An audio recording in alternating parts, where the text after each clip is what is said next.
Apa kabar semuanya? Bali selalu luar biasa. Berikan aplaus untuk Anda semuanya. Hari ini adalah hari yang sangat berbahagia buat saya karena saya bisa berjumpa dengan orang-orang luar biasa seperti Anda. Manusia-manusia yang berani memutuskan ke depan untuk menjadi sukses berikutnya. Aplaus untuk Anda semuanya.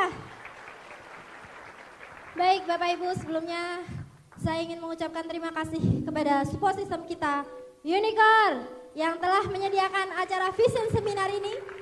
Sehingga kita memungkinkan kita semuanya untuk mengembangkan bisnis kita dimanapun dan kemanapun. Oke, aplaus sekali lagi untuk Unicorn. Baik Bapak Ibu, mungkin hari ini kita akan berkenalan. Ini adalah couple saya, ini adalah Pak Iwan, couple saya. Mantan pacar. Orang paling ganteng sedunia. Baik Pak Iwan nanti akan memperkenalkan lebih dahulu bagaimana latar belakang beliau ini. Dan berikan aplaus untuk Pak Iwan. Di sini saya mau bercerita sedikit menjembatani istri saya. Saya mau bercerita sedikit tentang latar belakang kami. Kurang lebih sekitar 28 tahun yang lalu saya dilahirkan di Kota Magelang ya, dalam kondisi kembar Bapak Ibu. Saya punya saudara kembar namanya Pak Wawan. Beliau bronze lion juga, sekarang peraih BMW juga. Waktu itu kami lahir dalam keadaan keluarga yang mapan Bapak Ibu. Kebetulan almarhum bapak saya, beliau seorang dirjen ya di salah satu departemen. Beliau juga seorang guru besar di salah satu perguruan tinggi, dan beliau juga seorang kontraktor Bapak Ibu. Waktu itu saya menganggap masa depan saya itu nyata dan pasti. Waktu itu saya menganggap saya pasti akan jadi orang sukses karena saya keturunan orang sukses. Waktu itu saya mengatakan seperti itu dalam hati. Ayah saya nggak mungkin diam saja melihat saya. Dia pasti akan mencarikan pekerjaan saya. Itu pasti. Dalam hati saya seperti itu. Tapi ternyata Tuhan berkehendak lain. Sewaktu kami kelas 2 SMA, bapak saya meninggal Bapak Ibu. Semua yang saya rencanakan itu berubah total. Ibu saya tinggal menunggu pensiun dari ayah saya. Cuma mendapatkan hasil dari uang pensiun. Anda bisa bayangkan, dulu keadaan saya dalam keadaan yang luar biasa. Bahkan SMP pun saya udah dipegangin sebuah mobil Bapak Ibu. Anda bisa bayangkan. Tapi ternyata setelah SMA, setelah bapak saya meninggal, itu menjadi sebuah tragedi. Kebetulan almarhum bapak saya juga seorang kontraktor. Ternyata untuk menjadi seorang kontraktor pun itu butuh keahlian. Dalam waktu 1 tahun setelah bapak saya meninggal, usaha yang bapak saya geluti itu ternyata meninggalkan hutang. Saya nggak tahu kenapa, tapi totalnya hutang waktu itu 1,2 M. Anda bisa bayangkan, semuanya habis Bapak Ibu. Yang saya pelajari dan saya dapatkan ilmu, ternyata untuk kita membuat sebuah usaha pun ternyata kita butuh keahlian. Itu yang pertama. Setelah itu, okelah, karena kita cuma dari keluarga yang untuk sekolah pun sekarang susah, kita nggak seperti dulu. Akhirnya saya berusaha untuk menjadi yang terbaik. Saya kuliah betul-betul, yang dulunya tukang main, tukang bolos, tukang kemana-mana. Sekarang saya kuliah secara sungguh-sungguh. Saya terus-menerus kuliah, sehingga dalam waktu kurang dari 4 tahun saya bisa selesaikan S1 dengan nilai yang bagus sekali. Dalam hati saya punya harapan bahwa nantinya saya akan mendapatkan namanya pekerjaan untuk meringankan beban ibu saya yang sudah sendirian. Dalam hati saya mengatakan seperti itu. Begitu lulus, saya mencoba melamar Pak, karena saya kebetulan nilainya bagus ya, 3,5 lebih. Saya melamar kemana-mana. Lamaran pertama saya lemparkan, ditolak Pak. Kedua, ketiga, ke-10 itu pun kami masih ditolak. Ternyata untuk kita membuat atau mendapatkan sebuah pekerjaan pun ternyata kita juga membutuhkan namanya proses. Sampai akhirnya yang ke-52 kami baru bisa diterima. Waktu itu saya ditempatkan di Jakarta ya. Kemudian saya ditempatkan di daerah Krui Liwa, perbatasan antara Lampung dengan Bengkulu. Perbatasan antara Lampung dengan Bengkulu. Saya kerja di sana, saya ada di sebuah proyek ya. Waktu itu ada proyek daerah Kui, saya dari pagi, ya saya pagi kerja seperti itu. Kita tidur di mes dari pagi kerja jam 8 pagi itu biasanya sampai jam 7 malam. Setiap hari saya melakukan pekerjaan seperti itu. Dengan gaji pertama kurang lebih sekitar 700-an ribu Bapak Ibu. Akhirnya beberapa bulan di sana dan akhirnya 6 bulan saya di sana, saya bertemu dengan namanya Pak Yono. Beliau salah satu rekan kerja saya. Perbedaannya dia udah 15 tahun di sana. Saya tanya sama Pak Yono, Pak Yono, sudah berapa tahun Anda kerja di sini? Saya bilang seperti itu. Berapa penghasilan Anda? Saya menanyakan seperti itu dengan Pak Yono. Akhirnya Pak Yono menjawab ya bahwa memang penghasilan beliau kerja di situ itu sudah bertambah, gajinya pun bertambah, posisinya pun tambah baik. Tapi Anda tahu yang terjadi, kata Pak Yono, ternyata untuk kebutuhan hidupnya karena sekarang beliau mempunyai seorang anak, itu nggak cukup untuk membelikan susu, untuk membiayai kehidupan istrinya dan sebagainya. Akhirnya sekali lagi saya berpikir Bapak Ibu, sekali lagi saya berpikir, nggak mungkin saya selamanya di pekerjaan saya yang lama. Saya memutuskan untuk keluar dari pekerjaan saya. Saya berpikir suatu saat saya pasti akan menikah. Suatu saat saya pasti akan mempunyai anak. Saya nggak mau untuk kerja di sana terus-menerus. Akhirnya saya memutuskan untuk pulang ke daerah saya. Di sana kami mempunyai potensi Pak. Kampung kami Magelang ya. Kami mempunyai potensi padi. Banyak orang tetangga-tetangga saya itu yang mempunyai padi Pak. Waktu itu saya pengen mendirikan namanya usaha. Cuma sekali lagi, kami punya keinginan tok, tapi ternyata untuk membuat usaha pun kita ternyata membutuhkan modal. Itu yang menjadi kebingungan kami. Tapi kami sekali lagi sudah bertekad ya, kami harus menjadi seorang usahawan. Paling enggak saya bisa bekerja untuk diri saya sendiri. Kami tidak bekerja untuk orang lain. Waktu itu saya mengatakan seperti itu. Akhirnya karena keinginan kami kuat sekali dan karena bantuan dari ibu juga, akhirnya kami bisa mendapatkan modal Bapak Ibu. Modalnya dari mana? Modalnya kami harus mengadakan sebuah rumah untuk membuat penggilingan padi waktu itu. Ternyata untuk membuat penggilingan padi pun itu ternyata membutuhkan modal yang besar. Kami meminjam kurang lebih sekitar 150 juta. Untuk apa? Untuk gedungnya, untuk alat-alatnya, untuk izinnya, untuk mesin pemutihnya dan sebagainya. Dan itu saya lalui, saya kerjakan dan selalu saya kerjakan Bapak Ibu. Kalau dulu saya juga dibantu sama istri saya. Kalau dulu orang lain mungkin kalau pacaran mungkin ke kafe ya, dugem kemana-mana. Kalau dulu saya pacaran, saya ngangkuti beras Pak. Saya ngangkuti beras saya dengan istri saya itu. Itu yang saya alami. Tapi karena kurangnya pengetahuan kami dalam bidang usaha ya, karena kami juga masih mentah, belum punya pengalaman sama sekali. Akhirnya kami juga mengalami kebangkrutan Pak. Bangkrut sekali, omsetnya mulai turun, sudah mulai bingung. Kita lipatkan kerjanya, tetap hasilnya nggak maksimal dan sebagainya.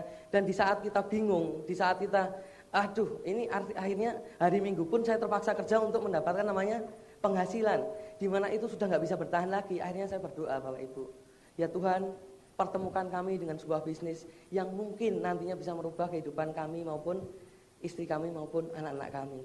Bagaimana proses bertemunya nanti istri saya akan bercerita. Terima kasih. Terima kasih Mas Iwan, mungkin saya bisa persilahkan Mas Iwan untuk kembali duduk. Wah, latar belakang suami saya dulunya enak sekali Pak. Bahkan saya pernah dengar cerita dari ibu mertua saya, dulu sempat waktu SMP dibelikan sepeda motor, tapi sepeda motor pada saat itu masih belum model yang terbaru. Yang model terbaru pada saat itu, tapi keluar model yang terbaru lagi, Moge kan. Langsung dia lihat di tokonya, lihat harganya, pulang sepeda motornya ditabrakin ke tembok, nggak mau tahu, pokoknya besok pagi harus dibeliin motor baru. Dibeliin bener Pak. Wah, saya sakit hati tuh Pak. Beda banget waktu saya latar belakang saya masih kecil.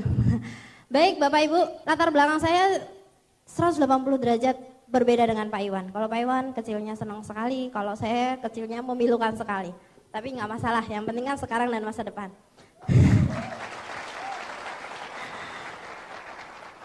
Jadi saya lahir di Jogja, ya, kami 4 bersaudara.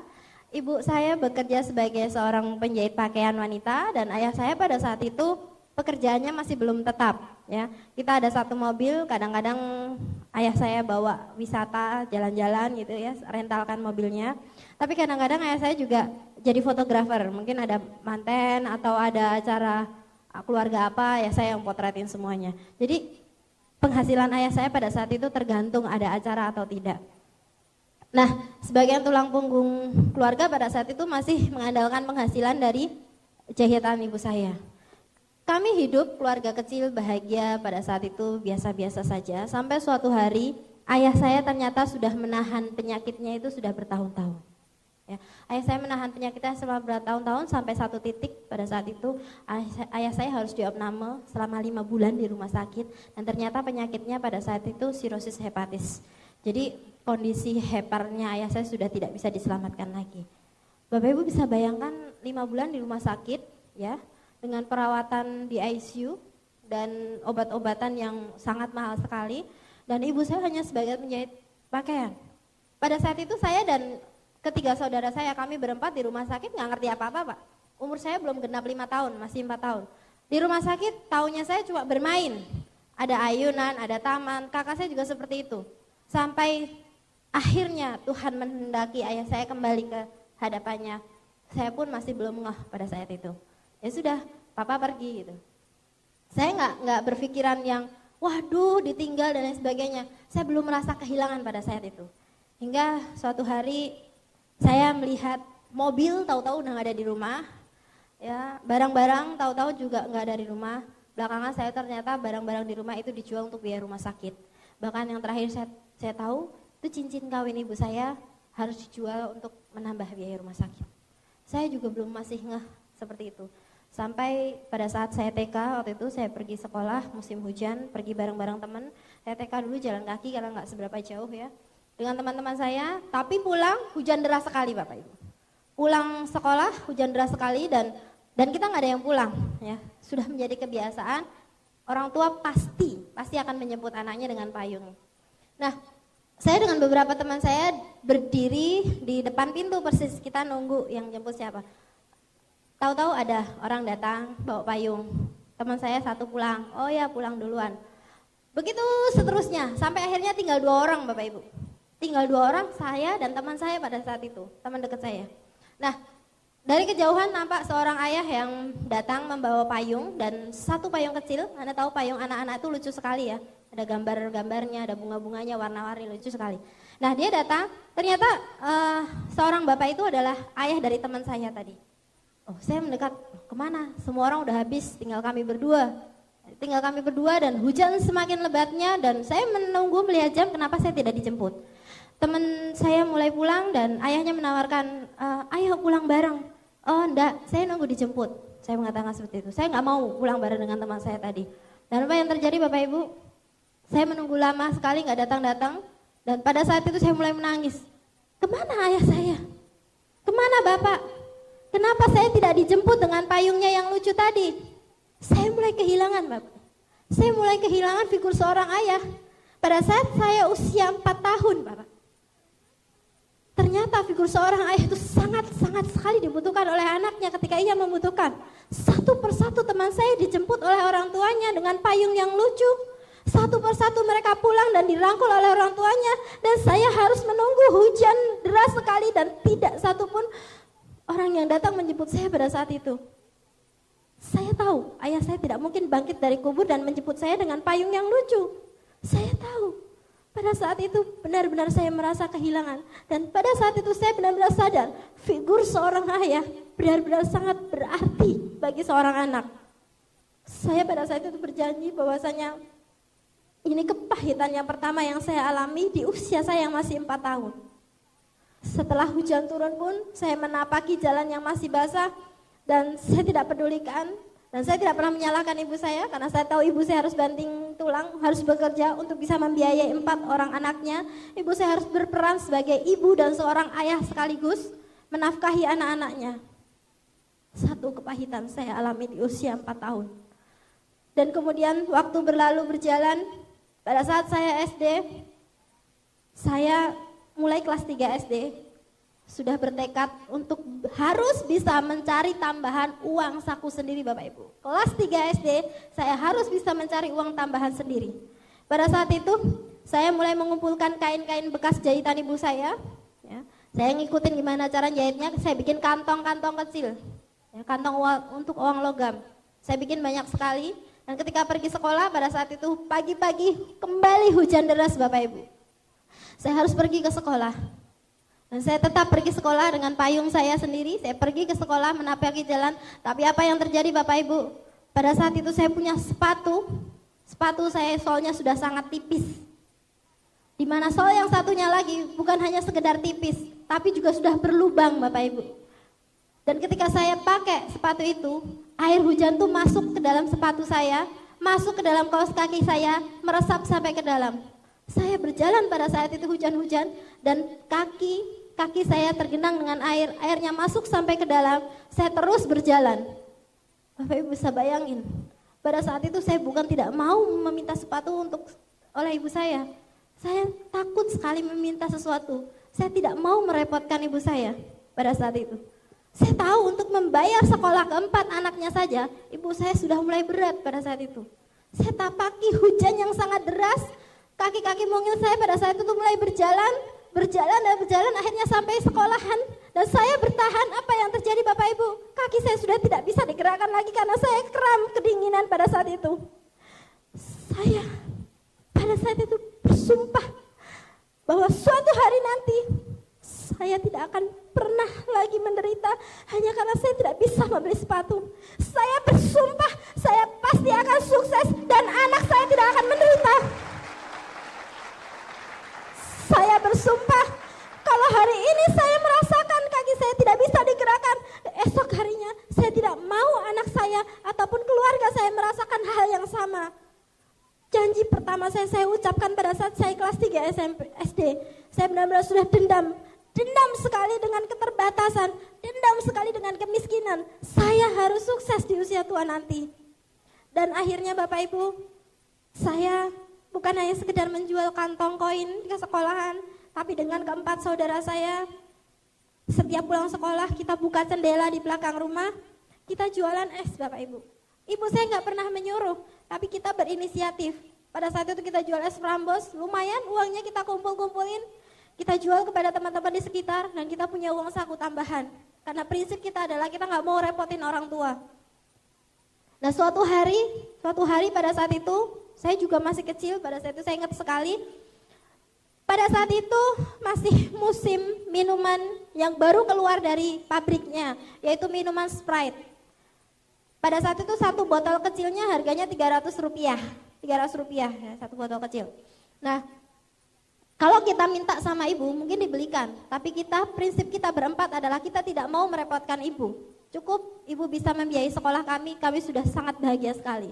Apa yang terjadi? Kakak saya yang pertama, dia sudah, kalau kalian berempat mau minum Sprite, aku tahu caranya. Kemudian dia mengatakan bahwa pada saat itu di Jogja, setiap ada ambulan jenazah yang lewat, dia pasti akan menyebar bunga dan menyebar uang receh Rp100 logam. Setiap jalan ya, pas beras putih, bunga dan uang logam. Nah, ayo kamu tunggu di sana, hari ini mungkin ada jenazah yang lewat pakai ambulan, kamu tunggu jalan sebelah sana, kamu duduk sebelah sana dan kamu duduk sebelah sana. Saya kebagian duduk sebelah sini Bapak. Kami seharian duduk untuk menunggu ambulan yang lewat. Dan Anda tahu, ambulan benar-benar lewat. Dan kami berlarian berempat mengambil uang koin itu. Kami mendapatkan Rp300. Dan apa yang terjadi? Kami sangat-sangat girang sekali Bapak Ibu. Uang Rp300 tersebut kita kumpulkan bersama dan kita belikan minuman Sprite. Mendapatkan satu botol, akhirnya kita minum berempat. Dan apa kata adik saya? Kita minum berempat sudah habis. Adik saya menangis Bapak Ibu. Adik saya lebih kecil dari saya. Dia menangis, dia minta lagi. Aku mau lagi, aku gak mau cuma satu botol, aku mau satu botol sendiri. Pada saat itu saya tahu kakak saya benar-benar, kakak saya masih SD Bapak Ibu. Kakak saya benar-benar sakit hatinya mendengar adiknya yang meminta lagi. Lalu dia bilang, kamu duduk sana lagi, kamu duduk sana lagi, kamu duduk sana lagi, kamu duduk sana, kita tunggu lagi ambulannya yang datang.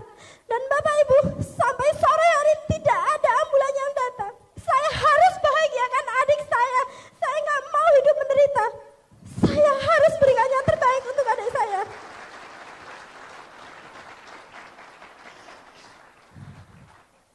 Sampai akhirnya hari berjalan, waktu berlalu. Kami juga tumbuh jadi anak-anak yang berprestasi karena kami tahu caranya membantu orang tua adalah dengan orang tua kita belajar baik-baik. Akhirnya selama SMP dan SMA saya tidak pernah ranking 1 atau ranking 2. Saya jarang bayar sekolah, selalu dapat beasiswa. Saya jadi yang terbaik dan itulah saat terindah yang bisa saya wujudkan untuk orang tua saya. Saya paling bahagia kalau saya nggak minta uang SPP. Saya tunjukkan rapot, bahkan pada suatu hari nilai rapot saya tidak ada angka 7-nya, semua hanya 9 dan 8. Sampai suatu hari saya ketemu ya dalam 2 kali mengikuti sebuah pertemuan nasional bersama para menteri dan para pejabat pengusaha Jakarta. Di situ berkumpullah semua pelajar berprestasi dari seluruh Indonesia. Saya belajar dari orang-orang sukses, ternyata mereka memiliki latar belakang yang lebih menyakitkan dari saya. Mereka memiliki latar belakang yang lebih memilukan, mereka memiliki latar belakang yang lebih parah dari saya. Tapi sekarang mereka menjadi pentolan pemimpin negara. Ternyata mereka sekarang menjadi pengusaha-pengusaha yang sukses.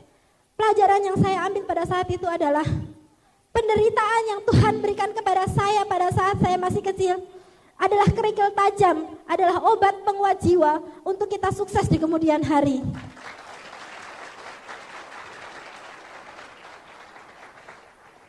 Lambat laun perekonomian ibu saya mulai baik, mulai bagus, mulai penghasilannya mulai banyak. Sampai suatu hari ibu saya sempat mengikuti MLM yang berinisial D, ada hasilnya juga luar biasa. Sehingga saya berkesempatan untuk masuk ke fakultas kedokteran yang pada saat itu fakultas yang favorit dengan biaya yang sangat mahal. Pada saya sudah menolak, tapi ibu saya tahu kamu dari kecil cita-citanya mau jadi dokter, kamu harus masuk sini. Saya tahu ibu saya benar-benar berjuang supaya bisa mewujudkan apa yang anaknya inginkan. Nah, saya masuk di fakultas kedokteran semester 1, semester 2, dan seterusnya. Tiba-tiba dengan serta-merta ibu saya sudah menyimpan rahasia selama beberapa bulan. Karena perusahaannya sudah mulai kolab, tiba-tiba Bapak Ibu, untuk membayar SPP 2 juta pun saya tidak sanggup. Ibu saya sudah tidak ada uang lagi. Semua barang sudah habis, mau digadaikan lagi kemana?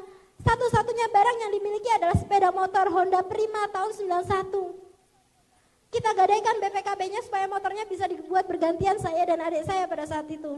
Saya berpikir, kalau untuk SPP saja saya mesti gadaikan BPKB selama 1 tahun, bagaimana semester ke depan? Kadang-kadang saya berpikir, kenapa Tuhan tidak adil dengan saya? Di saat saya baru bisa mengenyam kenikmatan yang belum terasa sekali, tiba-tiba saya sudah dijatuhkan lagi pada satu kondisi yang sangat memilukan lagi. Saya terancam tidak bisa kuliah gara-gara tidak bisa membayar SPP. Sedangkan di sisi lain teman saya menghambur-hamburkan uang orang tuanya untuk hanya bisa ke diskotik, untuk hanya bisa jalan-jalan, untuk hanya bisa menghabiskan uangnya di mall. Saya pun tidak bisa membayar SPP.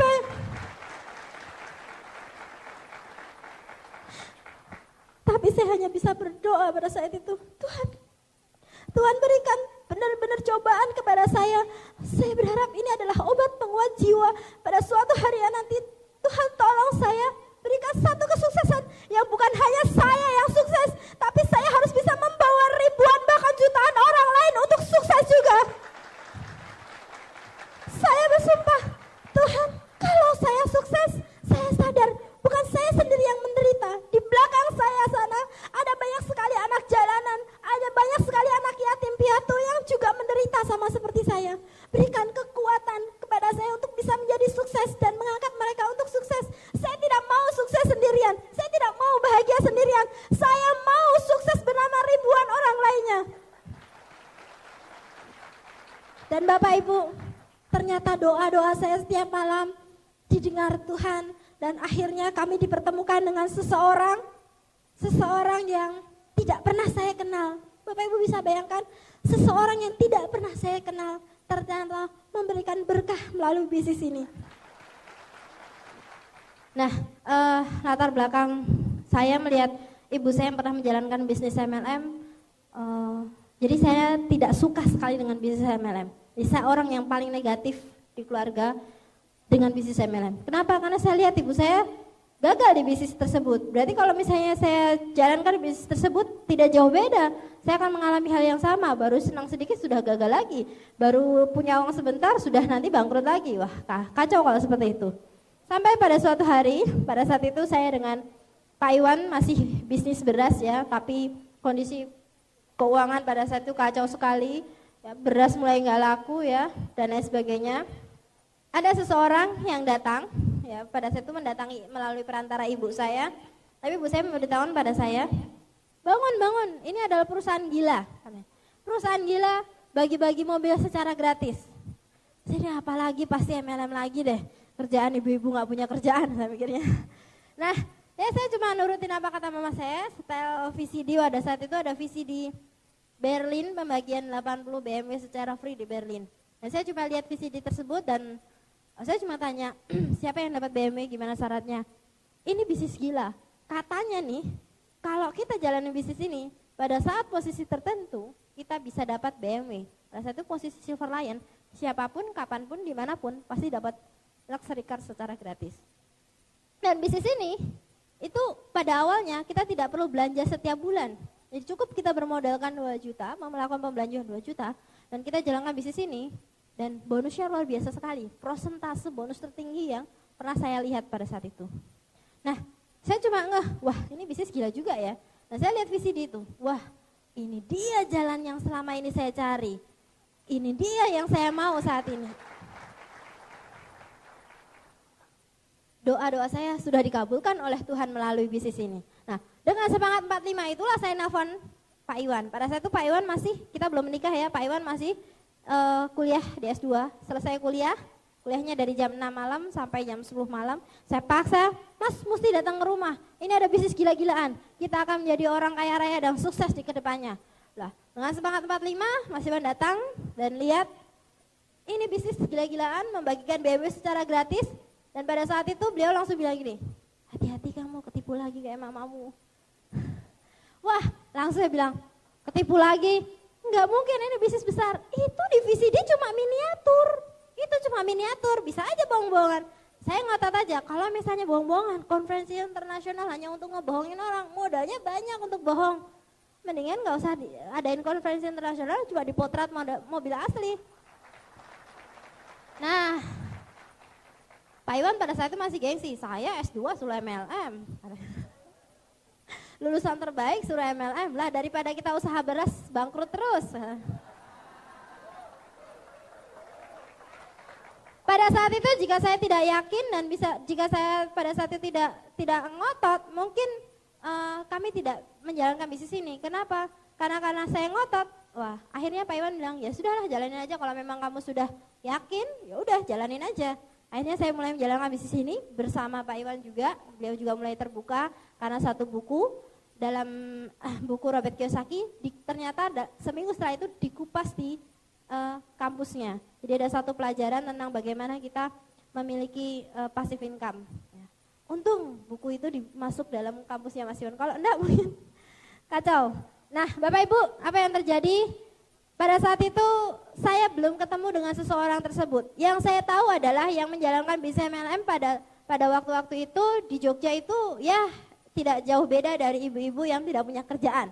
Ya ini pasti ketemu ibu-ibu lagi. Nah saya ngomong sama mama, kalau memang ini bisnisnya bagus, tolong janjian sama temannya mama itu untuk datang ke sini, saya mau tahu marketing plan-nya. Ibu saya mulai, waduh kamu tertarik ya? Nah pada saat itu ibu saya masih di network marketing yang lain.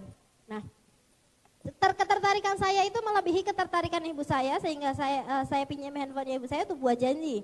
Karena saya tahu kalau yang tanya anak kecil, saya masih semester 6 kalau nggak salah waktu itu, yang tanya anak kecil pasti dia nggak akan ngeh ya. Yang mempresentasi ibu saya tadi nggak akan ngeh, karena anak kecil paling juga hanya bercanda, bergurau. Nah akhirnya saya pinjam handphone ibu saya buat janji, Bu ini anak saya tertarik, coba aja dipresentasi dulu, mana tahu ada temannya yang tertarik. Mau tahu lebih dalam tentang marketing plan-nya. 2 hari kemudian ada telepon ibu saya yang angkat bahwa ada seseorang tersebut, si ibu tersebut mau datang untuk menjelaskan. Dan ibu saya bilang, itu nanti sore mau datang, mau dijelaskan tentang marketing plan-nya. Lalu saya, oke, nanti sore saya siap-siap. Dan apa yang terjadi Bapak Ibu, saya sudah menyiapkan mental, ini bisnis pasti dijalankan ibu-ibu, saya cuek aja walaupun saya masih kecil pada saat itu, saya masih kuliah. Dan saya cuek aja karena saya memang benar-benar mau sukses. Nah, setelah saya buka pintu, karena ada yang ketok-ketok, saya buka pintu, saya kaget. Kok yang datang anak-anak ya? Terus saya tanya, siapa ya? Saya Feve, ini Mbak Diah ya? Bingung, kita sama-sama bengong, lihat-lihatan. Anda bisa bayangin, anak kecil ketemu anak kecil, mau bisnis, apa nggak kacau? Anak kecil ketemu anak kecil, ngomongin BMW, apa nggak ngimpi kata orang? Tapi setelah itu saya bilang, ternyata masih anak-anak. Ya udah saya dengerin aja. Justru anak ketemu anak ini bakalan jadi anak muda yang sukses kan.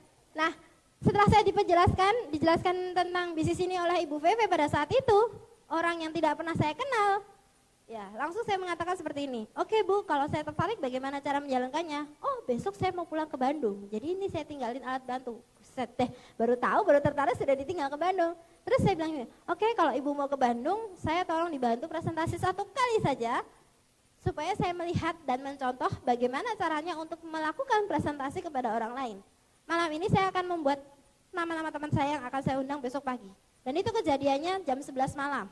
Besok pagi saya harus pagi-pagi sekali menghubungi teman saya, akhirnya Bu Feve pulang, jam 6 pagi saya bangun. Jam 6 pagi saya bangun, saya telepon semua, saya udah buat tulisan nama-nama teman, saya telepon semua teman-teman saya, tapi karena pada saat itu saya belum belajar bagaimana caranya membuat janji, jadi saya menggunakan strategi jitu di mana kita bisa membawa orang datang ke pertemuan. Saya angkat telepon, saya punya teman geng 10 orang plus 2 orang teman saya. Saya angkat telepon, saya telepon, halo, kalau saya di kampus panggilannya kan Dede. Ini Dede nih, kamu mesti ke rumah ya, ada sesuatu yang harus kita bicarakan secara serius. Ini menyangkut nama baik kita ke depan dan menyangkut kesuksesan kita ke depan. Wah, teman saya sampai heboh. Mereka sampai, aduh ada apa ya, nggak mau tahu apapun, pokoknya kamu harus datang. Kalau nggak datang, besok kita sudah tidak sahabatan lagi. Langsung saya tutup teleponnya. Teman saya spot jantung, teman saya udah stres setengah mati. Ya setelahnya lagi saya punya ide, angkat telepon lagi. Halo, kamu mesti kesini, pokoknya kamu mesti bantu aku. Saya bilang lagi, kalau enggak besok kita udah nggak kenal lagi. Entah apa itu yang terjadi, pokoknya besok nggak kenal lagi. Tutup lagi teleponnya. Wah, ternyata ke 10 orang teman saya itu satu sama lain saling menelpon. Kamu ditelepon sama Dede nggak? Iya. Kenapa sih orang itu? Nggak tahu. Aduh, daripada kita menyesal selamanya, mendingan kita datang. Lah. Akhirnya ke 10 teman saya, teman akrab saya, teman geng saya, tambah 2 orang teman saya lain lagi. Mereka datang ke rumah saya, mereka dengan wajah yang sangat pucat pasti itu. Dan saya dengan senyum-senyum aja, kalian sini masuk duduk. Wah, dikira ada apa? Mereka sudah ada yang ngira ada kabar lelayu, ada yang ngira saya putus cinta mau gantung diri, ada yang ngira macam-macam lah. Nah, setelah mereka berkumpul, Ibu Feve datang dan saya perkenalkan. Teman-teman semuanya, ini adalah Ibu Feve yang akan menceritakan suatu peluang bisnis yang merubah masa depan kita semuanya. Oh, saya semangat 45 seperti itu. Dan Ibu Feve presentasi dari A sampai Z. Dan apa yang terjadi pada saat itu, ada teman saya yang dekat sekali dengan Pak Iwan. Bu Feve cerita tentang bagaimana kita bisa mendapatkan bonus sponsoring ya. Ketika kita bintang 3, sponsor bintang 3 mendapatkan bonus 485. Wah, semuanya masih tersenyum simpul. Ini nih keren 485. Tapi ketika Bu Feve cerita bahwa ini akan mendapatkan luxury car seharga lebih dari 400 juta, mereka mulai wajahnya berlipat-lipat jadi 13. Kayaknya nggak mungkin gitu loh. Langsung Bu Feve cerita lagi tentang sharing internasional, cerita tentang yacht, cerita tentang pesawat. Orang di ruangan itu yang ketawanya paling keras adalah teman saya dan Mas Iwan. Karena katanya secara matematis dari segi keuntungan perusahaan tidaklah bisa mungkin katanya membagikan reward sebesar ini dengan harga sekian ini. Perusahaan ini dalam waktu sekian. Wah, saya nggak tahu teori ekonominya. Karena saya nggak tahu ekonomi, ngotot aja akhirnya ya sukses. Pak Iwan masih ketawa seperti itu. Dan akhirnya saya bilang, ini bisnis bagus. Saya benar-benar meyakinkan akhirnya karena kita diskusi, kita buka teorinya, kita buka buku-bukunya, kita lihat lagi VCD-nya. Akhirnya beliau bahkan lebih yakin daripada saya. Nah, presentasi pertama berjalan lancar dan saya tanyakan kepada teman-teman saya, gimana? Tertarik? Ini masa depan. Mereka semua senyum-senyum dan pulang tanpa satu orang pun yang menyatakan untuk bergabung di bisnis ini. 12 orang menolak saya. Teman dekat saya, bayangin, aduh jajan bareng, makan bareng, kemana-mana bersama, menolak. Oke, ternyata pelajaran pertama yang saya dapati di bisnis ini adalah kita harus kuat mental ketika ditolak dengan orang yang terdekat dengan kita. Anda pernah ditolak dengan orang yang terdekat dengan Anda? Silver Lion berikutnya. Oke, perjalanan kita mulai. Akhirnya saya dengan Pak Iwan komitmen untuk fokus menjalankan bisnis ini. Bisnis beras kita kesampingkan. Pak Iwan gigih sekali membuat daftar nama. Teman-temannya dikumpulkan semuanya oleh Pak Iwan. Akhirnya kita presentasi satu persatu. Ibu Feve pada saat itu masih di Bandung. Dan dalam waktu 5 hari saja, alhamdulillah kita jadi bintang 4. Dengan bermodalkan, Anda tahu? Saya join di bintang 3, tadi sudah cerita dengan bermodalkan utang. Plat mobil saya B200DI, itu adalah B artinya kita believe. Kalau Anda percaya pasti sukses, Anda akan sukses. Yang membuat kita mendapatkan mobil BMW tersebut adalah karena kita percaya pada saat itu. Udah kita yakin pada saat kita memulai bisnis ini. 200 artinya kita memulai bisnis ini hanya memiliki uang 200.000 rupiah saja Bapak Ibu. Dan DI artinya Diah dan Iwan, kami berkomitmen untuk bekerja bersama berpasangan untuk meraih kesuksesan. Jadi jika Anda datang ke ruangan ini tidak memiliki modal, jika Anda datang ke pertemuan ini bersama pasangan Anda, dan jika Anda datang pertemuan ini dengan modal keyakinan, Anda penerima BMW berikutnya.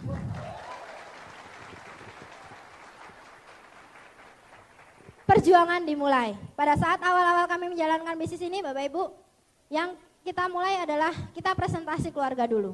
Wah, tadi yang pertama sahabat sudah menolak, kita presentasi keluarga.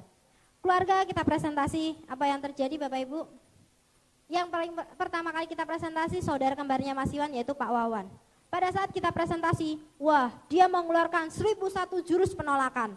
Katanya, sesuai dengan teori ini tidak benar. Sesuai dengan teori ini tidak efektif. Sesuai dengan teori ini, wah ini pasti akan gagal. Teorinya banyak sekali, maklum. Orang pendidikan, seorang dosen, jadi teorinya keluar.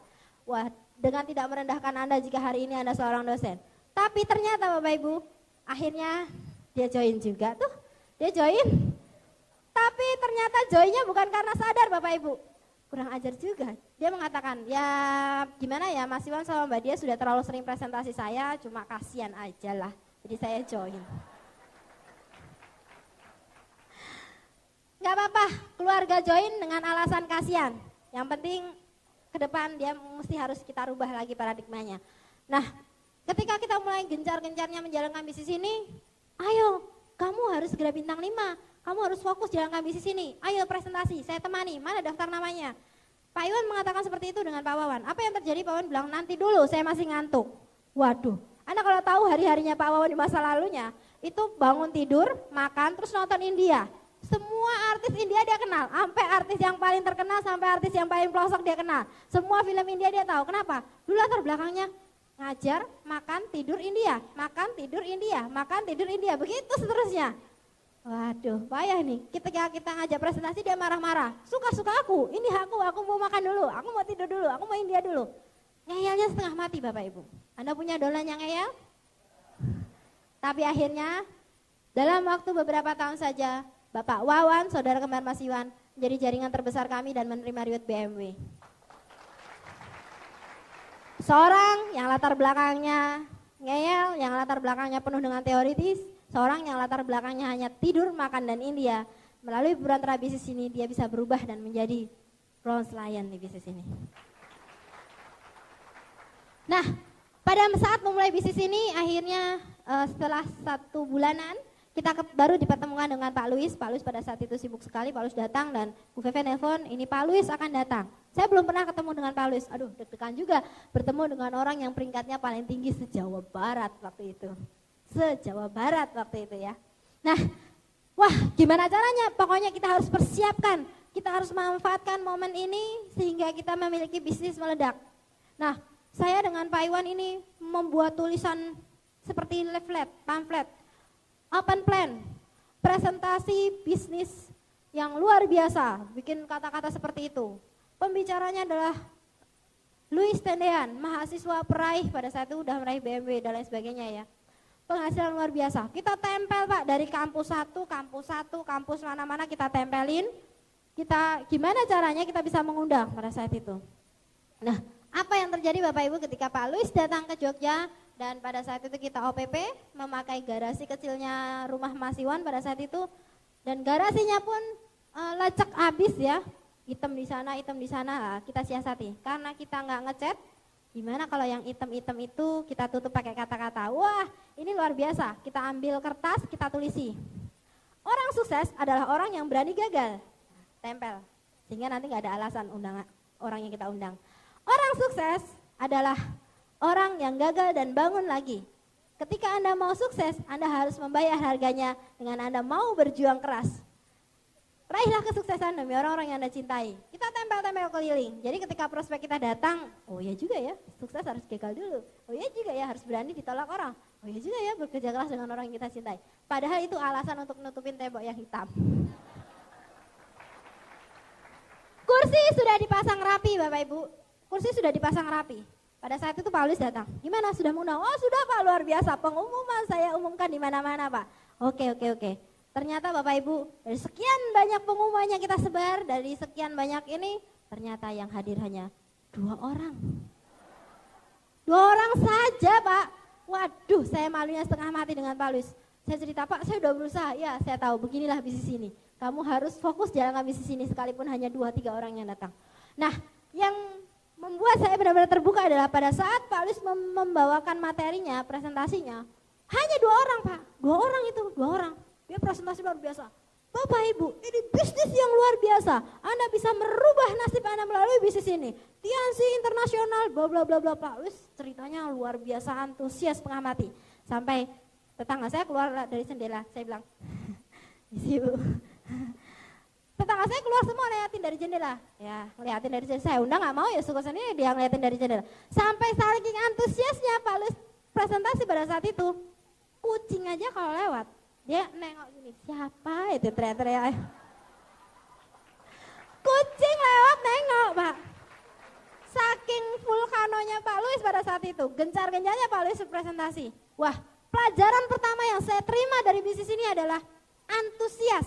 Berapapun orang yang kita hadapi, berapapun orang yang ada di depan kita, antusias. Jangan berpikir ada 1000 orang Anda semangat, tapi ada 2 orang Anda kendor. 1, 2, bahkan tidak ada pun, Anda harus semangat dan antusias di bisnis ini. Akhirnya lambat laun grup kita juga berkembang. Walaupun ya kita tetap berjuang terus, kita berkembang dan tidak lama dari acara presentasi tersebut, Pak Luis mengatakan, Mbak Dia dan Mas Iwan, ini ada seminar ya, seperti fashion seminar ini, tapi di Bandung Pak.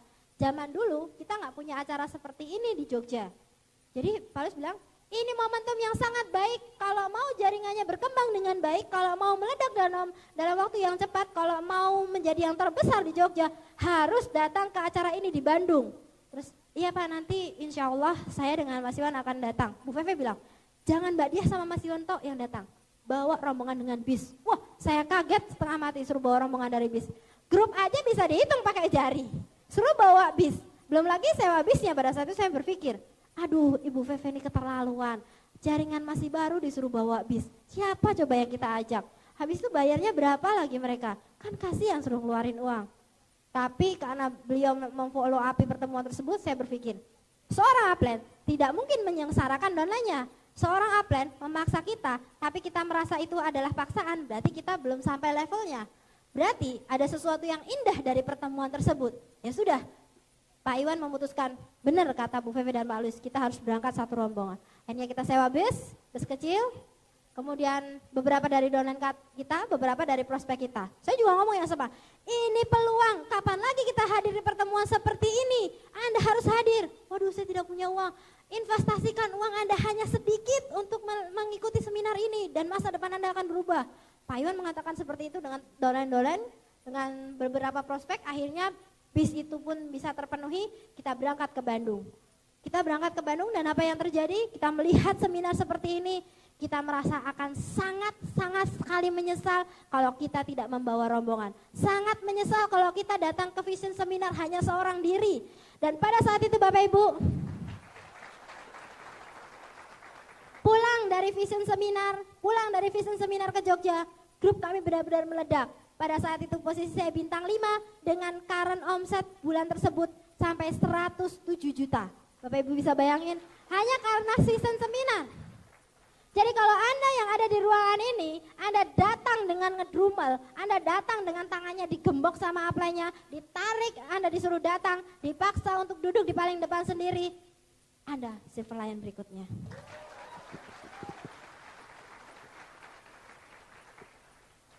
Bisnis kami mulai berkembang lagi, mulai berjalan lagi sampai kami memiliki beberapa jaringan dan ada satu jaringan saya, ya.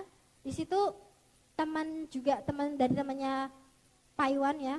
Beliau ini mantan manajer internet di kampus, ya. Wah, ketika kita presentasi, dia juga tidak jauh beda dengan Pak Wawan. 1001 alasan yang menumbangkan kita.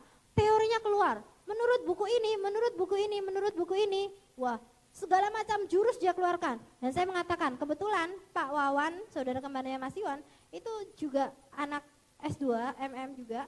Nah, Bapak yang satu ini juga anak S2, anak MM juga. Saya bilang, saya sebel sponsori orang S2. Habis kebanyakan teori, kebanyakan ilmu, akhirnya gak sukses-sukses, saya bilang seperti itu. Tapi Pak Iwan bilang, fokus aja.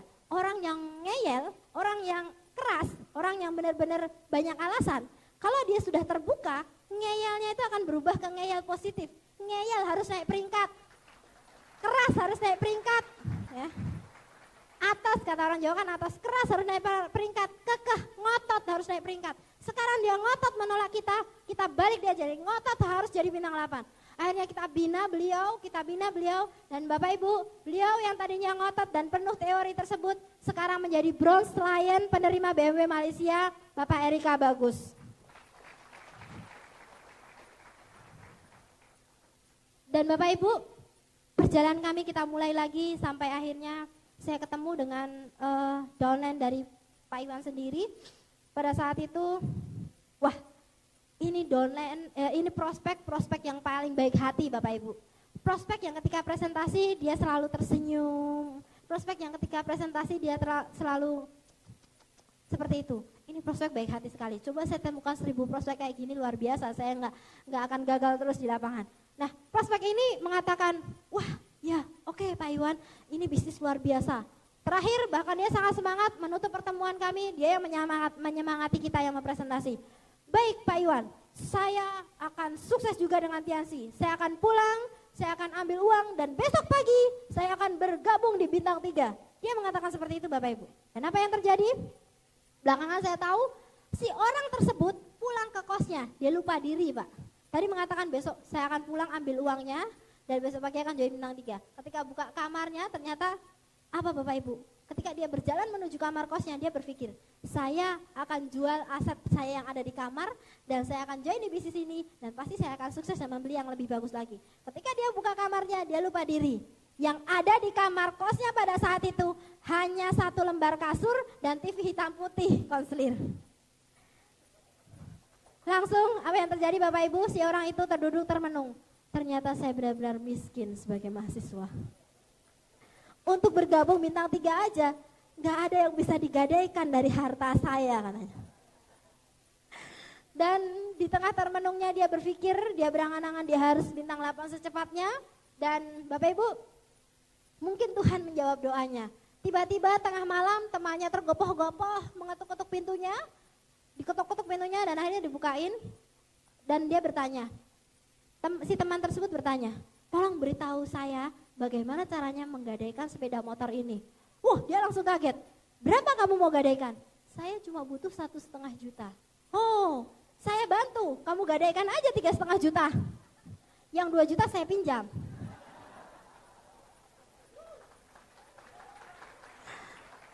Si orang tersebut langsung berbinar-binar. Ini dia jalan saya untuk jadi Bintang 3. Gadaikan motor teman. Keterlaluan.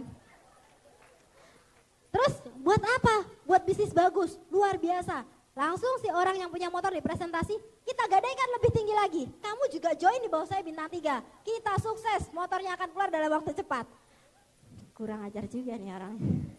Tapi akhirnya Bapak Ibu, motor benar-benar digadaikan. Pagi-pagi dia datang ke rumah, Mas Iwan Mbak Diah, ini uangnya 2 juta. Saya join Bintang 3 dan ini downline saya Bintang 3 juga. Kita lihatnya, wah anak pejabat nih. Waktu dalam hitungan jam dia udah dapat 2 juta. Luar biasa, ini anak orang kaya nih. Ya, kita bantu orang kaya menjadi lebih kaya lagi. Setelah dia join, baru saya tahu ternyata dia menggadaikan motor temannya.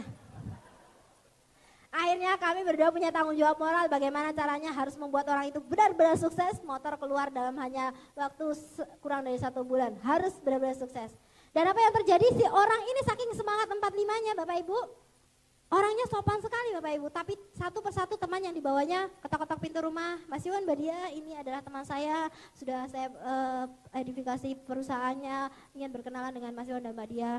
Oh ya, Pak Iwan langsung menjelaskan bisnis ini lebih jelas lagi. Tiba-tiba saya dari dalam kamar saya membuka dan saya kaget. Anda tahu siapa yang datang?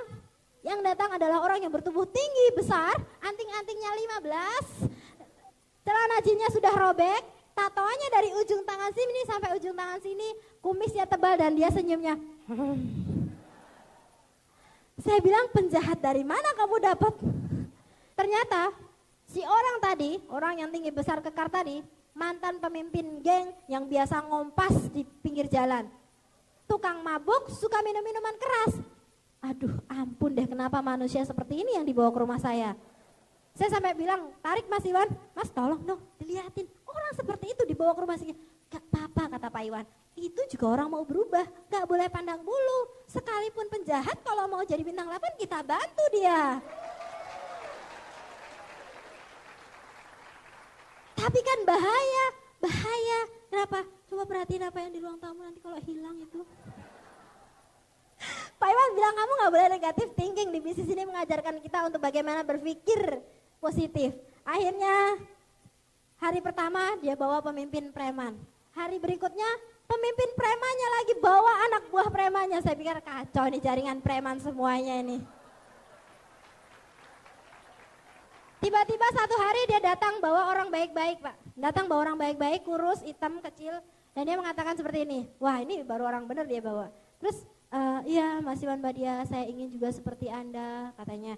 Saya ini latar belakang saya suka minum minuman keras, saya nggak mengambilkan uang, saya nggak pernah kuliah dan lain sebagainya. Nggak jauh kacaunya dengan yang lain. Saya mengalami Bapak Ibu, membina satu jaringan yang semuanya kacau. Ada yang peminum, ada yang tukang judi, ada yang tukang kompas, ada yang preman, ada yang dan lain sebagainya. Sampai ada orang yang luar biasa kacaunya di jaringan orang tersebut. Dan tapi Bapak Ibu, si manusia yang menggadaikan motor temannya tadi, hari ini dia menjadi Bronze Lion Indonesia, Bapak Iwan Palu. Luar biasanya bisnis ini, menjadikan si preman tadi pun menjadi bintang 7, bintang 8 saya, menjadikan yang tadinya mabuk-mabukan menjadi new bintang 8 di jaringan saya. Luar biasanya bisnis ini bukan hanya sekedar memberikan materi buat kita semuanya, tapi merubah kehidupan yang biasa-biasa saja menjadi luar biasa. Jadi kalau hari ini Anda datang di ruangan ini dalam kondisi Anda mungkin suka mabuk, Anda mungkin suka ngompas, Anda mungkin suka hura-hura di luar sana, percaya dengan saya, jika Anda percaya Tuhan, percaya bisnis ini, 1 tahun ke depan Anda pun akan sukses di bisnis ini Bapak Ibu.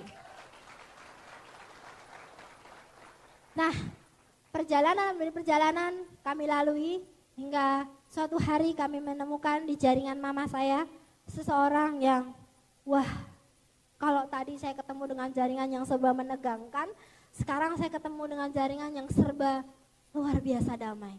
Ketika saya presentasi dia mengatakan, ya kalau memang bagus, ya saya ikut. Orangnya pragmatis berat. Wah, saya arahkan jadi koleri susahnya setengah mati. Anda tahu, dia kalau mengajak orang lain bergabung, dia meng-closing orang. Anda kalau meng-closing orang pasti Anda mengatakan, ini bisnis luar biasa Pak. Kalau Anda tidak segera bergabung, teman-teman Anda cepat atau lambat akan bergabung di bisnis ini. Pertanyaannya, dia bergabung kepada siapa? Teman Anda, crossline Anda, atau bergabung di bawah Anda? Kalau Anda closing, pasti yang mengatakan seperti itu. Kalau si donor saya yang satu ini closing, dia mengatakan seperti ini. Masuklah saja, ini bisnis bagus, ikuti aja. Dia damai sekali Pak, dia nggak mau punya musuh. Damai sekali, presentasinya lemah lembut. Yang itu begini-begini ketika ada yang menyerang, ya itu kata orang, buktinya ini bagus, damai sekali Pak. Saking damainya, dia merasa tenang, sudah damai, nggak mau baca buku Pak. Dia ikuti aja apa kata apply-nya. 2 tahun jalanin bisnis ini, apa yang terjadi Pak? Kita bilang, kamu baca buku. Dia baca buku sih Pak, dia baca buku, tapi baca bukunya dia saking gemeternya nggak berani ngomong di depan, nggak berani ngomong di depan forum. Dia cuma home meeting saja. 2 tahun jalankan bisnis ini, impact di depan apa yang dia omong. Dia cuma ngomong, jalankan bisnis ini dengan 7 langkah sukses, Anda sukses. Impact 2 tahun gak ganti-ganti, jalankan bisnis ini dengan 7 langkah sukses, Anda pasti sukses. Anda tahu, dia latar belakangnya tidak berpendidikan katanya, ternyata belakangan saya tahu. Ya, dia seorang yang sangat pemalu sekali. Ya, dia seorang yang luar biasa, nggak bisa berhubungan dengan orang lain, orang yang sangat introvert. Tapi hari ini Bapak, orang yang pemalu, yang tidak bisa bergaul, yang tidak bisa ngomong di depan forum tadi, dia menjadi new bintang 8 saya, Bapak Iskandar Pelangin-Angin. Jadi kalau Anda datang ke pertemuan ini, Anda orang yang gak bisa ngomong, Anda pemalu, Anda gak bisa berhubungan dengan orang lain, Anda akan jadi bintang 8 berikutnya. Luar biasa Pak, saya dengan Pak Iwan menjalani bisnis ini tahap demi tahapan. Kita lalui dengan benar-benar berjuang, kita lalui dengan benar-benar kita berusaha sekeras tenaga. Sampai kita pernah ditolak orang, berjalan dengan presentasi waktu awal bergabung di bisnis ini dengan Pak Luis, kita ditolak orang, presentasi dengan yang lainnya kita juga ditolak orang. Dan ketika kita ditolak orang, dan ketika kita merasa bahwa dunia ini sangat hancur kalau ditolak orang, Anda keliru Pak. Mungkin Anda di ruangan ini, mungkin sebagian besar dari Anda pernah merasa ketika Anda presentasi dengan orang lain, Anda ditolak orang. Dan Anda merasa dunia ini benar-benar hancur. Anda merasa bahwa Anda bukan bidangnya di bisnis ini. Anda keliru Pak. Karena seseorang yang sukses harus melalui prosesnya. Seseorang yang mau benar-benar sukses harus merasakan sakitnya Pak. Menjadi silver lion itu harus merasakan sakitnya baru terasa nikmatnya Bapak Ibu. Kalau Anda bangun tidur, tahu-tahu Anda jadi silver lion, gak menarik Pak silver lionnya. Tiba-tiba Anda bangun tidur sudah ada di VS. Inilah silver lion kita. Anda sambil kucek-kucek mata Anda bangun tidur, tidak pernah nikmat silver lionnya Pak. Tapi kalau Anda bangun bisnis ini dengan karena Anda ditolak orang tapi Anda bangkit lagi, ketika Anda dihina orang Anda bangkit lagi, Anda ketika menerima penolakan, kegagalan dan Anda mau bangkit lagi, silver lion itu nikmat sekali Bapak Ibu.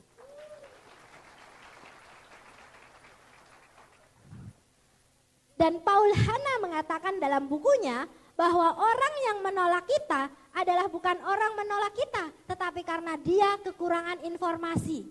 Jadi kalau ada orang yang menolak Anda, itu hanya karena dia kekurangan informasi. Follow up terus Bapak Ibu, berikan informasi terus menerus. Dan ketika benar-benar dia mengetahui bahwa bisnis ini luar biasa, bisnis terbaik, mereka pasti akan bergabung dengan full heart, dengan sepenuh hati, dengan benar-benar. Bapak Ibu, latar belakang saya, masa kecil saya sangat memilukan sekali. Latar belakang saya, sangat memprihatinkan sekali. Tapi melalui perantara bisnis ini, saya hanya percaya bahwa Tuhan itu adil. Kalau masa lalu saya memilukan, itu hanya training dari Tuhan untuk melakukan menapaki sebuah jalan, menginjak di atasnya duri-duri. Setelah itu saya akan merasakan bagaimana empuknya saya duduk di atas BMW. Jadi kalau Anda memiliki latar belakang yang serba memilukan, bahkan mungkin sangat-sangat memilukan sekali, percaya dengan saya, Tuhan ciptakan manusia sebagai makhluk yang paling luar biasa, makhluk yang paling sempurna, dan setiap Anda berkesempatan, berhak untuk menjadi yang terbaik, untuk menjadi sukses demi orang-orang yang Anda cintai. Ingat, setiap Anda, bukan 1 dari 1000 Anda, setiap Anda berhak untuk menjadi yang terbaik, berhak untuk sukses, berhak untuk meraih segalanya dalam kehidupan Anda. Kalau Anda percaya, apapun latar belakang Anda, saya tidak peduli dengan latar belakang Anda, jangan pernah peduli dengan masa lalu Anda. Yang terpenting bagi Anda kalau Anda mau maju adalah hari ini dan masa depan Anda harus berubah. Bapak Ibu, saya sering sekali ketemu dengan orang, ketika bercermin mereka mengatakan, aduh ternyata aku gak cantik, aduh ternyata aku kegemukan, aduh ternyata aku ini wajahnya tidak komersil, waduh wajah saya gak cocok jadi orang kaya, waduh hidung saya bengkok, waduh kulit saya hitam, saya gak bisa ngomong, gak punya teman, bodoh, gak bisa berhitung, gak bisa berbahasa. Mungkin Anda mengatakan, waduh keturunan saya sudah gak kaya, saya jadi gak akan kaya, waduh saya ini pemalu, saya sangat miskin, saya tidak mungkin akan sukses. Apapun sumpah serapah yang Anda katakan untuk diri Anda, itu akan mematikan diri Anda sendiri. Tuhan menciptakan kita sebagai makhluk yang paling sempurna Bapak Ibu. Dari benih terbaik Bapak Ibu. Tuhan menciptakan setiap Anda dari benih yang benar-benar terbaik. Sebuah sel sperma yang ketika dia melakukan perjalanan untuk membuahi sel telur, perjuangan yang sangat berat itu sudah dimulai Bapak Ibu. Satu sel sperma pada saat itu akan bertanding dengan lebih dari 250 juta sel sperma. Anda bayangkan, satu sel sperma akan bertanding dengan 250 juta sel sperma. Sel sperma yang lain mengatakan, kamu akan kalah, kamu tidak akan menjadi pemenang, kamu akan mati, kamu akan gagal. Satu sel sperma tadi tetap berenang dan berjuang. Dan Anda tahu, perjalanan 3.000 km mulai dilaluinya.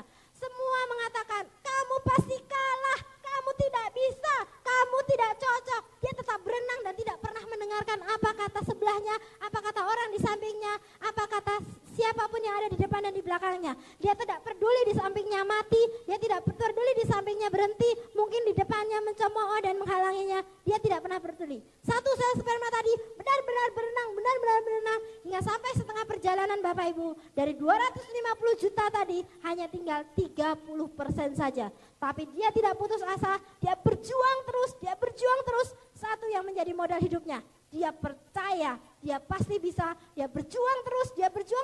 Kembali dia mendapat hinaan Bapak. Kamu pasti gagal, kamu pasti tidak bisa, kamu pasti akan mati. Dia terus berjuang sampai akhirnya dia berada di satu titik dan dia tetap berjuang bagaimana caranya merebutkan sel telur tersebut. Dan Anda tahu, satu sel sperma tadi bisa menembus sel telur tersebut dan menjadi zigot, menjadi janin. Dan Anda tahu Bapak Ibu, kenapa seorang bayi ketika dilahirkan oleh ibunya, dia selalu akan menangis. Karena dia tidak sabar menunggu 9 bulan 10 hari menyimpan rasa bahagianya. Ketika lahir di dunia dia akan mengatakan, saya adalah pemenangnya. Saya adalah sang juara. Dan Bapak Ibu, sang pemenang tersebut, sang juara tersebut adalah diri Anda. Tuhan menciptakan Anda dari benih yang terbaik. Tuhan menciptakan Anda sebagai makhluk yang terbaik. Jadi kenapa hari ini Anda mengatakan bahwa diri Anda tidak cocok untuk sukses? Jadi kenapa hari ini Anda mengatakan Anda tidak bakat untuk sukses? Ingat Bapak Ibu, Anda makhluk terbaik dari benih terbaik. Dan setiap kita, setiap Anda, tanpa memandang apapun latar belakang Anda pasti sukses. Jika Anda believe, jika Anda percaya, Anda pasti sukses. Pada saat saya berada di dunia internasional, di atas panggung penerimaan reward BMW pada saat itu di Malaysia, saya sempat mencubiti tangan saya Bapak Ibu. Saya pukuli pipi saya. Apakah ini mimpi atau ini kenyataan?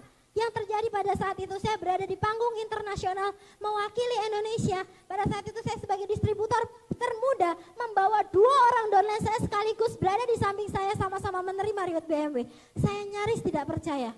Ternyata kekuatan percaya Anda untuk menjadi sukses akan mengantarkan kita benar-benar mendapatkan apa yang kita harapkan. Ternyata dengan bermodalkan percaya, saya dan Pak Iwan benar-benar bermodalkan percaya, fokus, yakin yang akan mengalir ke dalam seluruh tubuh kita.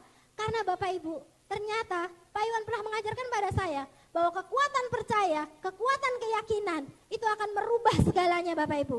Keyakinan di dalam hati kita akan mempengaruhi emosi dalam diri kita. Dan emosi dalam diri kita akan mempengaruhi pikiran daripada diri kita. Dan ingat Bapak Ibu, pikiran yang akan mengatur langkah jemari kita, langkah kaki kita, perilaku kita, apa yang kita lakukan. Jadi kalau Anda tidak yakin, selamanya langkah tangan-tangan Anda, jemari-jemari Anda tidak akan pernah mengarah ke kesuksesan. Tapi karena kita yakin pada saat itu, kita percaya bahwa kita pun pasti bisa. Karena Tuhan selalu adil, memberikan kepada setiap manusia, setiap insan yang terbaik. Kita hanya bermodalkan percaya, bermodalkan yakin, emosi kita bermain, pikiran kita percaya, pikiran kita yakin. Akhirnya tangan dan kaki kita benar-benar bisa bergerak dan kita raih kesuksesan itu. Saya baru yakin bahwasanya keyakinan, percaya yang membuat saya menjadi Silver Lion. Bapak Ibu, Tiansi tidak hanya membagikan BMW-nya di Malaysia kemarin. Tiansi juga akan membagikan BMW-nya berikutnya dari tahun ke tahun. Bapak Ibu, bukan sekedar BMW-nya Bapak Ibu. Perjuangan Anda demi orang-orang yang Anda cintai. Berjuang Pak, berjuang Ibu. Demi orang-orang yang Anda cintai. Kekuatan percaya Anda akan merubah nasib Anda. Karena Bapak Ibu, nasib seseorang tidak ditentukan oleh orang lain. Nasib seseorang bukan ditentukan oleh Tuhan. Tapi nasib seseorang ditentukan oleh orang tersebut. Karena Tuhan tidak akan pernah merubah nasib kita jika kita tidak pernah mau merubahnya. Kalau hari ini Anda tentukan datang ke ruangan ini sebagai seorang bintang 2, itu karena Anda yang menentukan menjadi bintang 2. Nasib Anda menjadi bintang 2. Tapi di VS berikutnya, di vision seminar berikutnya, Anda rubah nasib Anda benar-benar berkomitmen, Anda bisa datang ke VS berikutnya sebagai bintang 5. Dan tahun depan Anda bisa juga datang ke pertemuan ini hanya sebagai lagi-lagi bintang 2 Bapak Ibu. Karena Anda tidak merubah nasib Anda sendiri. Tapi jika Anda mau merubah nasib Anda, tahun depan panggung ini menjadi milik Anda. Percaya perubahan nasib adalah ada di tangan kita. Bapak Ibu, Tuhan menciptakan manusia lengkap dengan blueprint-nya. Rincian masa depan kita, tapi hanya sebatas blueprint. Anda tidak bisa menyalahkan Tuhan. Tuhan sudah menakdirkan saya menjadi tukang parkir. Saya nggak mungkin sukses, saya nggak mungkin jalan-jalan ke luar negeri. Anak saya nggak mungkin mendapatkan pendidikan yang terbaik. Saya cuma tukang parkir. Kalau Anda mengatakan seperti itu, Anda tidak pernah paham apa makna nasib dan apa makna takdir. Tuhan menciptakan kita sudah lengkap dengan blueprint-nya. Tapi blueprint itu hanya gambaran kasar. Setiap hari kita bisa mengubahnya. Kalau misalnya Anda membangun sebuah rumah, blueprint ibarat sketsa rumah, hanya kotak saja, hanya bentuk seperti kotak-kotak. Yang mendesain seberapa mewah rumah tersebut, seberapa indah istana Anda, apa warna catnya, apa jenis wallpapernya, apakah warna permadaninya, apa warna sofanya, bagaimana gypsum kamarnya, bagaimana interiornya, bagaimana kemegahan tamannya, diri kita. Jadi yang menentukan Anda ke depan adalah diri Anda, keyakinan Anda. Dan setelah hal itu terjadi, baru itulah yang dinamakan takdir. Ingat Bapak Ibu, Anda tidak bisa menyalahkan Tuhan. Tuhan menentukan takdir Anda karena Anda menentukan nasib Anda. Anda menentukan nasib Anda dan Anda menyalahkan Tuhan, kekeliruan yang sangat besar. Kenapa hari ini Anda masih naik sepeda motor? Karena nasib Anda sendiri yang menentukan Anda naik sepeda motor. Tapi Anda jangan berpikir seperti itu. Tentukan nasib Anda, tahun depan Anda bukan hanya memiliki BMW, bahkan Anda mengajak donan-donan Anda juga memiliki BMW. Dan takdir Anda akan datang bahwa Anda benar-benar memiliki mobil BMW dari Tiansi. Bapak Ibu, bisnis ini membuat saya dan Pak Iwan benar-benar memiliki satu perubahan yang luar biasa. Karena keyakinan, karena kita percaya bahwa melalui perantara bisnis ini, melalui izin Tuhan, kita bisa meraih semua impiannya. Latar belakang saya sangat memilukan, latar belakang saya benar-benar sangat menyedihkan. Tapi saya percaya suatu hari nanti bukan di usia tua Bapak Ibu. Ternyata Tuhan berikan di usia yang masih sangat muda sekali. Kami berdua bisa meraih kesuksesan. Hari ini saya akan memperlihatkan bagaimana kita bisa meraih kesuksesan. Hasil-hasil yang sudah kita peroleh karena kita benar-benar fokus jalankan bisnis ini. Kalau Anda Bapak Ibu mau fokus jalankan bisnis ini, Anda percaya nasib Anda akan berubah, yang akan terjadi, posisi Silver Lion itu, BMW berikutnya akan menjadi milik Anda. Dan inilah hasil yang saya dapatkan bersama Pak Iwan melalui perantara bisnis ini. Ini adalah mobil kami, B200DI, Believe, dengan 200.000 modal percaya, dia dan Iwan bisa meraih impiannya. Dan mobil tadi Bapak Ibu melalui bonus dari Tiansi kami bisa mengupgrade ke seri yang terbaru New 3 Series dari BMW. Dan Bapak Ibu bisa bayangkan mobil ini masih sangat langka sekali, enak sekali Bapak Ibu mobilnya. Kuncinya bentuknya kotak ya, bukan kunci biasa, bentuknya kotak. Dan luar biasanya Bapak Ibu, saya berangkat kuliah pada saat itu hanya dengan sepeda motor Prima yang penutup ban depannya itu lepas sehingga saya harus kena air hujan. Tapi melalui bisnis ini, karena saya percaya bisa berubah, saya kuliah dengan mobil New 3 Series ini. Dan Bapak Ibu, di Jogja pemilik mobil ini hanya 2 Bapak Ibu, hanya 2. Yang satu pemilik perumahan, orang yang sangat kaya raya, tetapi umurnya sudah 60 tahun. Dan satunya distributor Tiansi Bapak Ibu, umurnya baru 24 tahun. Jadi yang menentukan ke depan Anda akan kaya raya, Anda akan sukses sendiri dengan keluarga Anda, atau Anda akan tetap seperti ini adalah diri Anda.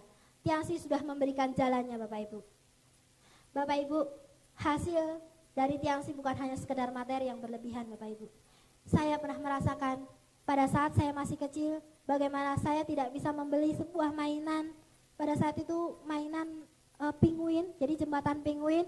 Jadi ketika itu saya jalan-jalan pada saat masih SD dan saya lihat mainan penguin itu ada di atas akuarium punya teman saya SD, Bapak Ibu bisa bayangkan, saya hanya ingin lewat di rumah teman saya, tapi saya terduduk di sana, dan saya berdiri terus menerus, saya memandangi mainan yang penguin itu bisa berputar dengan iringan musik, bisa berputar lagi, bisa menaikin tangga dengan iringan musiknya, dan saya benar-benar terduduk, saya menginginkan mainan itu, tapi saya tidak pernah mau meminta orang tua, Bapak Ibu.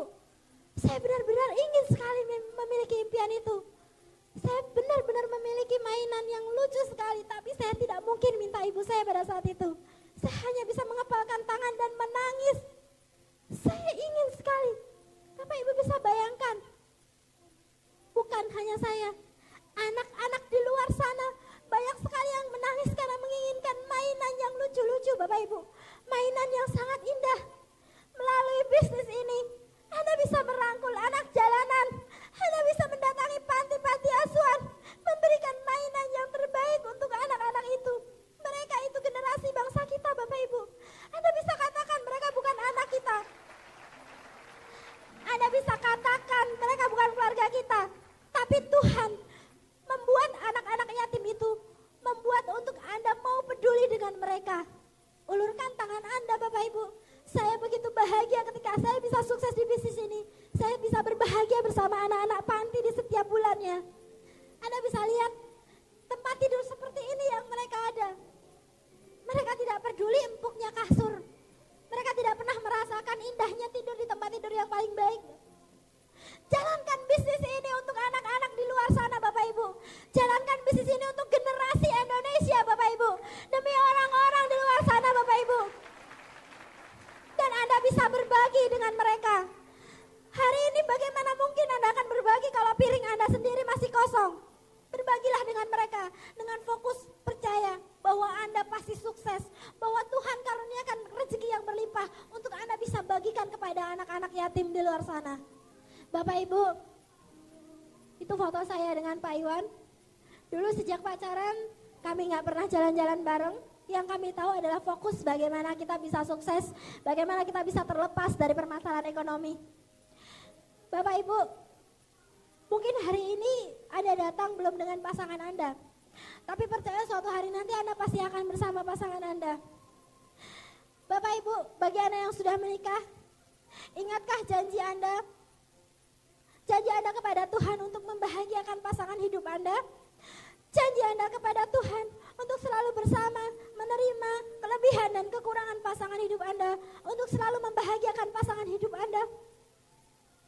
Bapak Ibu, tapi pernahkah Anda benar-benar merenungkan apa yang sudah Anda berikan yang terbaik untuk orang yang Anda cintai, untuk pasangan hidup Anda, suami atau istri Anda? Mereka adalah belahan dari nyawa Anda. Anda adalah dua jiwa yang berbeda yang melebur dan jadi satu di depan nama Tuhan. Sudahkah Anda memberikan waktu Anda sepenuhnya ketika pasangan hidup Anda menginginkan Anda berada di sampingnya? Sudahkah Anda memberikan yang terbaik, perhiasan terbaik, rumah terbaik, cinta yang benar-benar tulus, dan waktu serta kerinduan yang benar-benar ada untuk pasangan hidup Anda? Bapak Ibu, jangan egois. Jangan karena Anda putus asa, jangan karena Anda takut ditolak, Anda tidak mau menjalankan bisnis ini. Ingat Bapak Ibu, mereka Anda nikahi untuk Anda bahagiakan. Tidakkah Anda ingin memberikan hadiah-hadiah terbaik untuk orang yang Anda cintai? Wanita yang sudah melahirkan darah daging Anda, suami yang sudah memberikan benih untuk darah daging Anda. Bapak Ibu, berikan tangan dan kaki Anda, berikan cinta dan hati Anda, berikan dukungan Anda kepada pasangan Anda untuk meraih impiannya, Bapak Ibu. Meraih impian demi Anda, demi orang yang Anda cintai, Bapak Ibu. Dukung pasangan Anda, berikan motivasi untuk pasangan Anda. Dan segalanya begitu indah ketika Anda raih bersama-sama dengan cinta, Bapak Ibu. Dan Bapak Ibu, Anda ingat cerita saya tidak mau adik saya menderita. Dan melalui bisnis ini, saya benar-benar mewujudkan impian saya. Itu adalah adik saya. Pada saat ibu saya sudah tidak bisa menyekolahkan lagi, melalui bisnis ini, saya persilahkan adik saya memilih fakultas mana yang dia inginkan. Saya bebaskan dia memilih apapun yang dia inginkan. Saya berjanji pada adik saya, sekolah setinggi apapun, selama saya masih mampu, saya akan bayari dia. Saya tidak mau adik saya menderita. Saya tidak mau adik saya merasakan derita yang saya rasakan. Dan itu pada saat dia ulang tahun kemarin, dia mengatakan saya mau motor yang baru. Saya mengatakan adik saya, pilih sendiri di showroom, kalau sudah ketemu saya akan bayar. Dan itu hadiah yang terindah ketika dia tersenyum. Jangankan sekolah, saya bilang, jangankan kendaraan. Kalaupun kamu menikah nanti, saya yang bertanggung jawab untuk mengadakan pestanya. Bapak Ibu, sudahkah Anda berikan yang terbaik untuk saudara-saudara Anda? Untuk adik Anda, untuk kakak Anda? Mereka juga darah daging Anda yang harus Anda bahagiakan. Jangan karena Anda takut ditolak, jangan karena hanya Anda pesimis, jangan karena Anda tidak percaya sukses, mereka menjadi korban Anda. Jangan karena Anda menjadi benar-benar pengecut, tidak mau berjuang, mereka benar-benar tidak bisa sekolah, mereka tidak bisa melanjutkan cita-citanya. Berjuang Bapak Ibu demi orang-orang yang Anda cintai. Anda pasti bisa, Anda pasti bisa. Bapak Ibu, ini foto anak pertama saya, Anda tahu? Saya masa kecil saya merasakan bagaimana saya tidak memiliki mainan, bagaimana saya takut sekali, kasihan dengan ibu saya kalau saya minta sepatu, kasihan kalau saya minta barang-barang yang harganya sangat mahal. Tuhan merubah segalanya Bapak Ibu. Saat saya memiliki anak, saya bisa memberikan yang terbaik buat anak saya. Sekolah yang terbaik, mainan yang benar-benar luar biasa. Bahkan saat ini anak saya memiliki laboratorium belajar di rumah. Buku-buku pelajaran anak saya masih umur 2,5 tahun. Harganya sudah lebih dari 30 juta Bapak Ibu. Dari mana kalau tidak dari bisnis ini Bapak Ibu? Akankah Anda biarkan anak Anda menangis? Akankah Anda tega melihat anak Anda menangis tidak bisa membeli sesuatu yang dia inginkan? Akankah Anda tega melihat Anda menangis karena tidak bisa masuk sekolah yang dia inginkan Bapak Ibu? Bapak Ibu, anak Anda adalah amanah terindah dari Tuhan yang harus Anda jaga. Anak Anda adalah darah daging Anda. Jangan hanya karena Anda takut ditolak, jangan hanya karena Anda takut dihina, jangan hanya karena egois anak Anda menderita karena sikap buruk kita. Berubah Bapak Ibu. Tuhan karuniakan yang terbaik buat Anda semuanya. Ini anak saya yang kedua dan saya memberikan semuanya yang terbaik untuk anak-anak saya. Saya bekerja untuk mereka, untuk orang-orang yang saya cintai. Bapak Ibu, foto ini kita ambil di Malaysia. Mama saya tinggal sendiri, ayah saya sudah meninggal, ibu dari Pak Iwan juga tinggal sendiri. Ayah Pak Iwan sudah meninggal. Mereka single parent, dua-duanya membesarkan kami dengan kekuatan tenaga mereka. Berperan sebagai ibu sekaligus ayah yang memenuhi kebutuhan anaknya. Memberikan kasih sayang sekaligus mencari nafkah dalam keluarganya. Bapak Ibu, orang tua kami tidak pernah meminta aneh-aneh Bapak Ibu. Tapi pada saat kami mengajak mereka semua sekeluarga untuk jalan-jalan ke luar negeri, dan saya bebaskan orang tua saya untuk memilih barang mana yang saya beli di luar negeri pada saat itu. Mereka benar-benar terenyuh. Mereka memandangi saya sambil menangis dan mengatakan, mama saya mengatakan, saya tahu sejak kamu dalam kandungan pasti akan terlahir manusia luar biasa.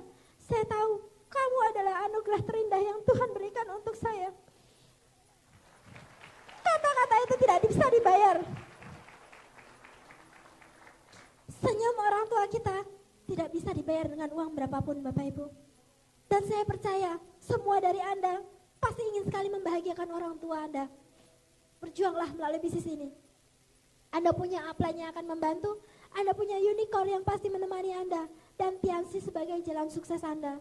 Anda tinggal butuh satu kepercayaan untuk bisa merubah nasib Anda demi orang tua Anda. Mereka yang sudah membesarkan kita dengan penuh kasih sayang, dengan penuh perjuangan. Dan pada saat orang tua kita benar-benar kita manjakan, kita beri mereka hadiah yang luar biasa, mereka akan sangat bahagia dan mereka akan mengatakan, saya tidak pernah menyesal melahirkan, mendidik dan membesarkan kamu sekaligus dalam kondisi yang sangat minim sekali. Dan ini Bapak Ibu, itu adalah Ibu Mas Iwan, ibu mertua saya. Beliau hobinya di usia senjanya, hobinya beliau nonton TV Bapak Ibu. Hanya sebuah TV Bapak Ibu. Kami sudah lama tidak pulang ke Magelang dan kami tidak tahu ternyata TV yang ditonton ibu saya, antenanya tersambar petir dan gambarnya menjadi bergelombang. Tapi karena ibu saya suka nonton TV, gambar yang bergelombang itu tetap ditontonnya Bapak Ibu. Dia tidak pernah minta dengan Pak Iwan, dengan saya untuk membelikan TV. Sampai satu hari kami menemukan kenapa TV-nya bergelombang. Oh iya, karena rusak, nggak apa-apa, nggak masalah, bergelombang tapi masih kelihatan. Dan pada saat itu saya dan Mas Imar merasa sangat sekali bersalah kenapa kami tidak memperhatikan masalah TV. Dan hari itu juga kami langsung mengajak ibu untuk datang ke toko TV dan memintanya dia untuk memilih TV mana yang terbaik. Kami tidak pernah melihat harganya, pilih yang terbaik, kami yang akan bayar. Hanya sebuah TV Bapak Ibu. Anda hanya butuh sekitar 3-5 juta untuk membelikan TV. Tapi kalau Anda tidak fokus jalan ke bisnis, Anda tidak pernah bisa mewujudkan impian orang tua Anda. Dan mama saya pada saat itu, saya tahu sekali pada saat ayah saya meninggal, cincin kawinnya sempat terjual. Semua perhiasan habis dijual. Dan saat itu saya dengan Pak Iwan datang untuk membawakan seperangkat perhiasan Bapak Ibu. Kalung, gelang, cincin, dan lain sebagainya. Dan apa yang dia katakan Bapak Ibu? Ibu saya mengatakan, seumur hidup saya baru 2 kali menerima hadiah kalung. Pertama dari ayah saya, tapi harus dijual, direlakan dijual. Dan setelah itu saya tidak pernah lagi bisa membeli kalung. Dan hari ini kamu datang dengan membawakan hadiah kalung dan perhiasan. Dan saya lihat karena ibu saya senang sekali dengan perhiasan, saya tidak akan pernah membiarkan jemari, tangan dan leher ibu saya kosong tanpa perhiasan. Itulah yang ingin saya wujudkan, saya ingin membahagiakan dan memberikan yang terbaik untuk ibu saya. Bapak Ibu, orang tua kita sudah benar-benar tua Bapak Ibu. Sudah tidak banyak waktu lagi buat kita untuk memberikan kebahagiaan buat mereka. Sudah tidak ada waktu yang panjang untuk kita bisa memanjakan mereka Bapak Ibu. Mulailah dari sekarang sebelum Tuhan benar-benar memanggil mereka. Karena kita tidak pernah tahu kapan mereka akan dipanggil Tuhan. Kita tidak pernah tahu apa yang akan terjadi di depan. Mulailah hari ini Bapak Ibu, jalankan bisnis ini untuk orang tua kita, untuk orang sudah melahirkan kita, untuk mereka yang berjuang benar-benar sejak kita masih kecil Bapak Ibu. Bapak Ibu, luar biasanya ketika Anda menjalankan bisnis ini, Anda bisa memberikan kemanjaan kepada orang-orang yang Anda cintai.